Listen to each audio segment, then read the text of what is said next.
안녕하세요, 맥일상입니다.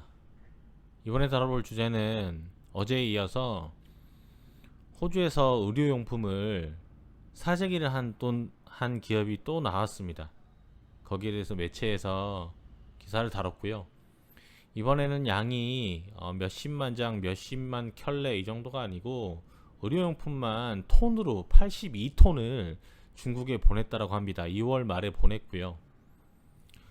거기 관련해서 뉴스가 나왔고 기사화 됐는데, 이번에는 이것도 프로퍼티 관련된 회사입니다. 뭐 집을 짓거나 부동산 판매업을 하거나 뭐 이런 기업들이 중국에서 호주로 많이 진출을 해 있습니다.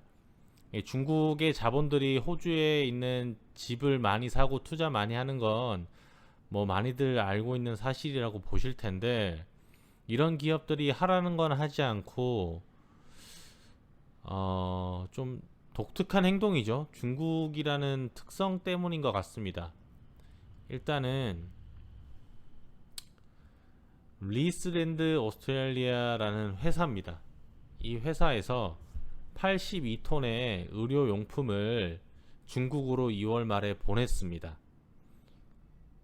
근데 거기에는 뭐 어제도 말씀드렸지만 마스크, 방호복, 그리고 눈을 보호하는 고글 이런 것들이 다 포함되어 있죠. 거기에 관해서 뉴스를 다뤘고, 이게 링크인에 중국어로 보내면서 사진을 찍은 거라고 하더라고요. 이렇게 사서 보내는 겁니다. 제가 왜 이걸 다루냐면, 일단은 좀 이례적인 것 같아요. 한국이 이런 사태가 발생이 됐을 때 여기 있는 한국이 기업들이 움직여서 어느 정도 사서 지원을 할 수는 있습니다. 근데 그건 어느 정도 한계치가 있어야죠. 그리고 이런 기업들, 어제 말씀드렸던 그린랜드 프로퍼티 그룹이나 녹지 그룹이라고 하는 그룹이나 이런 리스랜드라는 이 그룹, 전 처음 들어봤습니다. 근데 둘 다 호주에서 상당히 규모가 있는 회사인데, 조직적으로 중국 국적의 사람이거나 중국 출신의 직원들을 모두 풀어서 전부 다 사오라고 하는 경우는 이해가 가지 않아서 다루고자 하고 있는 거고, 호주 뉴스에서도 호주의 물건을 사서 자기네 나라들로 돕는다는데 뭐가 문제냐라는 걸로 접근하지 않는다라는 거예요. 상당히 이례적이기 때문에 이걸 다루고 있습니다. 그래서 이런 비행기 전용기를 빌려서 이만큼을 실어서 가는 거예요. 그리고 뭐 다 힘내라 하고 이 뒤에 쌓이는 거 보시나요? 이런 걸 들고 촬영을 해서 올리는 거죠, 소셜 미디어에. 그래서 지금 현재 호주에 있는 상황이 뭐냐면, 마스크는 없어요. 제가 어제 영상에도 말씀드렸지만 호주에 있는 마스크 다 어디 갔냐 했더니 다 중국으로 갔나 봅니다. 근데 더 심각한 상황은 서지컬 마스크, 의사들이 쓰는 마스크도 현재 호주에는 없어요. 제 지인의 말을 따르자면 매일매일 의료용 마스크는 병원으로 들어오게끔 돼 있는데 얼만큼 몇 개 들어올지는 모른다라는 거예요. 그 뜻이 뭐냐면 수량이 부족하지 않다는 뜻이죠. 매일매일 정해진 양이 들어오던 게 그 정해진 양을 국가에서 임의로 나눠서 그냥 보내줄 뿐이라는 거예요. 그래서 심각하게 호주에서는 의료진들에게도 지금 마스크가 없어서 난리인 상황입니다. 그래서 이런 호주 매체 시드니 모닝 헤럴드에서 이걸 다룬 거예요. 이제 어제 알려드렸다시피 이 뉴스 리스랜드 그룹을 다루면서 어제 말씀드렸던 그린랜드 그룹도 다뤘고요. 어제 양은 뭐 300만 장의 마스크, 70만 장의 방호복, 50만 페어의 장갑들, 뭐 이런 것들 보냈고, 그리고 이 리스랜드의 링크인에는 90톤을 보냈다라고 자랑스럽게 포스팅을 한 겁니다.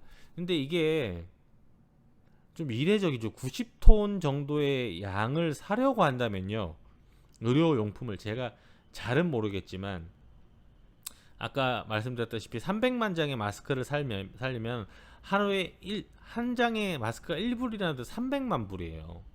300만 불인데 그게 300만 불이면 호주 달러니까 24억입니다. 마스크만. 그럼 다른 건 어떻게 했어요? 뭐 50억, 100억 정도의 돈을 들여서 보내는 회사가 하나 있을 수는 있습니다. 큰 회사니까. 근데 다른 회사도 그렇게 80톤, 90톤이면 이것도 수백억이 된다라는 거예요. 이 민간 기업이 지금 한국에서도 글로벌 회사인 삼성이 이런 재난구호에서 100억, 200억 출연을 하고 기부를 해도 기부액이 전 작다라고 생각하는 상당히 큰 양이라고 저는 보거든요. 근데 거기에 뛰어넘는 일개 회사가, 그래도 이게 사립 회사가 아니라는 거예요. 국영 기업, 중국의 국영 기업이기 때문에 가능한 거고, 이 중국 국영, 이 리스랜드 같은 경우는 중국의 국영 기업은 아닌 걸로 제가 알고 있는데, 여기도 중국 정부의 입김이 다 있다라는 거예요. 그래서 중국 정부가 야, 싹 싸서 중국 보내, 이러면 이 회사들이 본연의 업무를 내려두고 이런 거 사러 다니는 겁니다. 그래서 얼마나 무서운지 다시 한번 알 수 있는 계기예요. 호주에서도 제가 일전에 몇 달 전이죠, 한 3, 4개월 전에 중국 스파이 건을 한번 다룬 적이 있습니다. 호주 내에 중국 그 사업가를 가장해서 들어와서 산업 스파이나 이런 거 활동하는 경우가 많아요. 뉴스에도 심심치 않게 다뤄지는 경우가 있는데, 이런 상황에서 이건 역시도 중국의 민낯이 드러난다고 봅니다.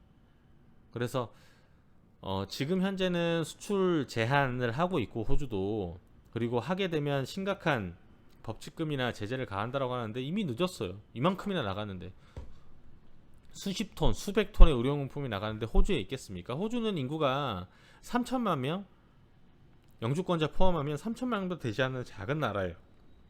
많지 않은 사람들인데 그 중에 100톤, 200톤 의료용품이 중국으로 갔다. 근데 제가 이 두 회사만 그럴까요? 제가 봤을 때는 중국 가전업체 상당히 많이 들어와 있습니다. 그리고 일일이 개개인으로 자기 가족에게 보낸 사람들 하면은, 제가 봤을 때는 호주에 존재하는 의료용품의 반수 이상이 중국으로 다 흘러갔다고 봐요. 개인적으로 보내는 건 저도 괜찮습니다. 그건 뭐 본인 가족이 걱정되니까 사서 그냥 한 박스 보내는 거야. 그건 뭐 어떻게 하겠습니까? 근데 이렇게 조직적으로 회사까지 써가며 라고 하는 건 참 마음에 들지 않고, 호주에서도 그런 기주가 있어요. 지금 이런 뉴스는 중국을 비롯한 아시안계에 상당히 안 좋은 영향을 끼칠 거라고 봅니다. 아무튼 뭐 하루하루 뭐 호주는 나아질 기미가 아직 없어서 불안하긴 마찬가지인데, 뭐 한국에서는 안정화가 많이 된다고 했으니까 다들 힘내시고요. 시청해주셔서 감사합니다.